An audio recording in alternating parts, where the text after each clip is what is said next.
సభకి నమస్కారం. చాలా సంతోషం. ఈవినింగ్ నుంచి చూస్తున్నాం.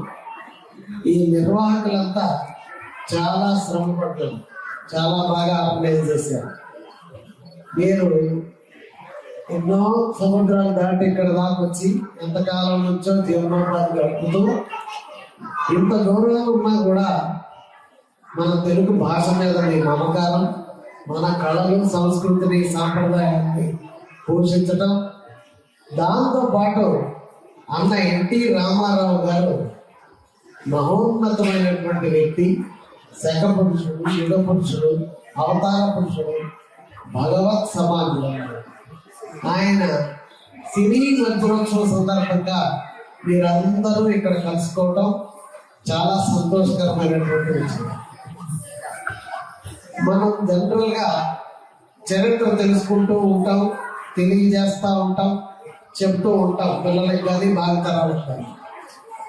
అందులో రామాయణం, మహాభారతం, మన ఇతిహాసాలు పిల్లలందరికీ తెలియజేస్తుంటాం, మనం కూడా ఆచరిస్తూ ఉంటాం. అలాంటిది రామాయణ మహాభారతాలు, రాముడు కృష్ణుడు ఎంత ఉన్నతమైనటువంటి మనకి ఆదర్శము. ఎన్టీ రామారావు గారు అలానే, ఎన్టీ రామారావు గారు కూడా అంతటి మహోన్నతమైనటువంటి వ్యక్తి. ఎలా అంటే ఆయనే సాటి. ఆయన చరిత్ర కూడా మనం తెలుసుకోవాలి, పిల్లలకి తెలియజేయాల్సినటువంటి అవసరం ఉంది. వారి చరిత్ర భావితరాలకు తెలియజేయటం కోసమే మేము లైక్ మైండెడ్ 15 మంది రంగాల్లో నిష్ణాతులైనటువంటి ఫ్రెండ్స్ కలిసి NTR literature and global networking committee ఏర్పాటు చేశాం. అప్పటి నుంచి గతంలో మీరు చూశారు,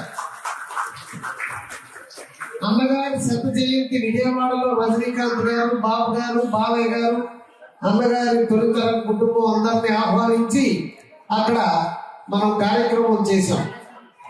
ఆ తర్వాత హైదరాబాద్లో ఖైదరాపూర్ గ్రౌండ్స్ లో సినిమా కుటుంబాలందరినీ, రాజకీయ పార్టీల ప్రముఖులందరినీ, బాబు గారిని, బాలయ్య గారిని, దానిలో మా రామకృష్ణ బాబు గారు కూడా ప్రధానమైన పాత్ర పోషించారు. నాకు అడుగడుగున సహకరించారు. ఆ కార్యక్రమాలు రెండు చేసిన తర్వాత ప్రపంచవ్యాప్తంగా అన్నగారు మనకి దూరమై దాదాపు 30 సంవత్సరాలైనా, దూరమై ఇన్ని సంవత్సరాలు అయిన తర్వాత ఒక వ్యక్తికి అంత మహోన్నతమైన విధంగా శత జయంతి జరగటం రాజకీయాల్లో కానీ, సినిమాల్లో కానీ ప్రపంచంలో ఎవరికీ జరగలేదు. అంత గొప్పగా జరిగింది. అంటే ఆయన ప్రజల గుండెల్లో చిరస్థాయిగా తాను సంపాదించాడు, నిలిచి ఉన్నాడు మహానుభావుడు. ఎందుకు అంటే సినిమాల్లో కానీ, రాజకీయాల్లో కానీ ఆయన చరిత్ర మనం ఒకసారి మననం చేసుకోవాలి. సినిమాలో ఆయన మన దేశం అనే సినిమాతో ప్రారంభించాడు. రాజకీయాలు తెలుగుదేశం పార్టీతో ప్రారంభించారు. మీరు చూడండి, అది యాదృచ్ఛికమో మరి ఏమిటో కానీ ఎంత అర్థవంతమైనటువంటి విధానం. మన దేశం సినిమాతో సినిమా రంగం, తెలుగుదేశం పేరుతో పార్టీ పెట్టి ఆయన ప్రజల్లో చెరగని ముద్ర ఇస్తాడు. ఎంతో కష్టపడి పైకి వచ్చిన రామారావు గారు సినీ జీవితం ప్రారంభించి విజయ స్టూడియోలో 500 రూపాయలకి జీతంతో ఆయన సినిమాలు ప్రారంభిస్తే ఆయన నిలదొక్కుంటున్న సమయంలోనే రాయలసీమ కరువు వచ్చింది. వస్తే ఆయన ఏమాత్రం ఆలోచించకుండా సినిమా నటులందరినీ తీసుకొని వెళ్ళి ఆయన ఇవ్వగలిగినటువంటి విరాళాలు ఇచ్చి వాళ్ళని ఆదుకోవటం కోసం 1 నెల విరాళాలు సేకరించి ఆదుకొని రావటం జరిగింది. వచ్చిన తర్వాత నాగిరెడ్డి గారు అడుగుతారు, రామారావు అంటే అక్కడ ఆయన జీతానికి పనిచేస్తున్నాడు కదా, అప్పుడప్పుడే నిలదొక్కుంటున్నాడు. అయితే మీరు క్రమశిక్షణ రాహిత్యం, అనుమతి తీసుకోకుండా 4 రోజులు ఎలా వెళ్ళారు? పైపెచ్చి మా సినిమాలు నటించేవారు మీరు బయట తిరిగితే మీ గ్లామర్ తగ్గుద్ది, తర్వాత మా సినిమాలు ఎవరు చూస్తారు అని చెప్పేసి అడిగారు. అయితే నమస్కారం, ఆపదలో ఉన్న వాళ్ళని ఆదుకోవడానికి వెళ్ళటం క్రమశిక్షణ రాహిత్యం అయితే నాకు మీ ఉద్యోగం వద్దండి, నేను సొంతంగానే నటన చేసుకుంటాను అని నమస్కారం పెట్టి NET బ్యానర్ పెట్టి ఆయన కార్యక్రమాలు నిర్వహించారు. ఎంత సాహసం, ఎంత గొప్పతనం, మానవాళి పట్ల ఆయనకున్న మమకారం ఎంతటనేది తెలుస్తుంది. ఆయన భవిష్యత్తు లెక్కదేలా సాటోడికి ఉన్న కష్టాన్ని పాల్పంచుకోవాలనుకున్నాడు. అది ఎన్టీ రామారావు. పువ్వు పుట్టగానే పరిమళిస్తుందంటారు చూడండి, అది ఆయన యొక్క. అలానే ఆ తర్వాత చైనా యుద్ధం వచ్చినప్పుడు కానీ, పోలీసు రక్షణ నిధికి కానీ, దివిసీమ ఉప్పరొస్తే కానీ, ఎప్పుడు ఎక్కడ మనుషులకి ఇబ్బంది వస్తే సినిమాల్ని పక్కన పెట్టి వచ్చి ఆదుకున్న తత్వం ఎన్టీ రామారావు గారిని. అది మనందరం నేర్చుకొని తెలుసుకోవాల్సినటువంటి అవసరం ఉంది. అంతేకాదు సినిమాల్లో నటించేటప్పుడు కూడా, ఇప్పుడు మీరు సినిమాలు చూస్తున్నారు, ఒక్కొక్క సినిమా తీయడానికి ఎంతకాలం పడుతుందండి? ఏడాదికి తీస్తే సంతోషం, 2 ఏళ్ళకు 3 ఏళ్ళకు కూడా తీస్తున్నారు సినిమా ఒక్కొక్కటి మొదలు పెడితే. రామారావు గారు 33 సంవత్సరాల స్వల్ప కాలంలో 302 సినిమాలు యాక్ట్ చేసింది. ఒక్కొక్క సంవత్సరం యావరేజ్ 10 సినిమాలు చేశాడు. ఒక సంవత్సరం అయితే 16 సినిమాలు చేసింది. 16 సినిమాలు చేస్తే 4 సినిమాలు 100 రోజులు ఆడి.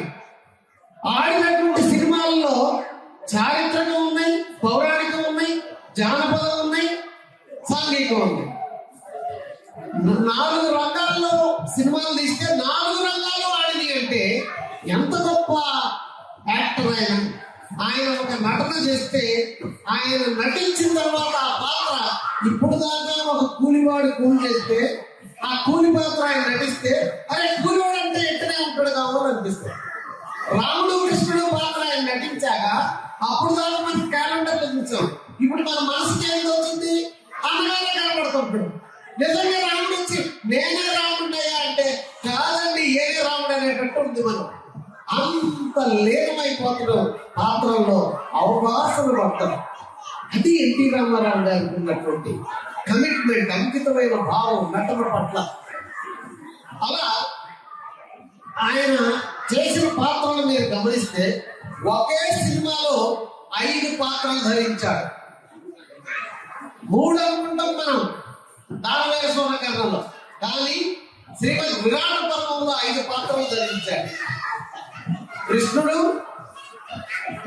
అలానే కీచకుడు, దుర్యోధనుడు, అర్జునుడు, బృహద.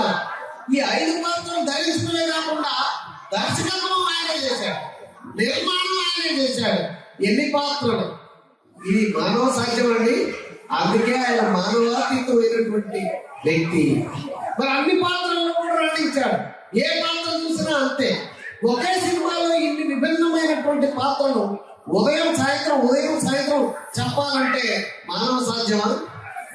ఒక సంవత్సరంలో కృష్ణుడి పాత్ర ఉంటుంది, కూలి పాత్ర ఉంటుంది, వెంకటాచార్య సినిమా పాత్ర ఉంటుంది.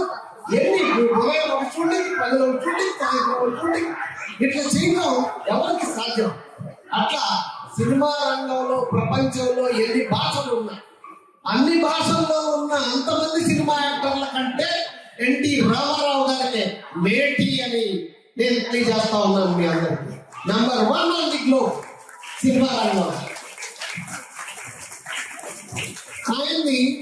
ఆయన సినిమాలు తమిళంలో, బెంగాల్లో, ఒరియాలో, కన్నడంలో, తెలుగులో కూడా ఆడి, హిందీలో కూడా ఆడి.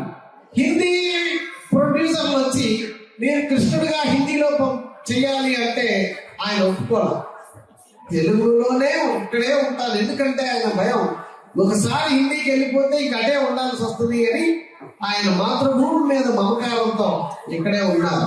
ఆయన అదే హిందీలోనో ఇంగ్లీష్లోనో చెప్తే విశ్వవ్యాప్తం అయిపోయేవాడు. ఇప్పటికే ఆయన విశ్వవ్యాప్తం.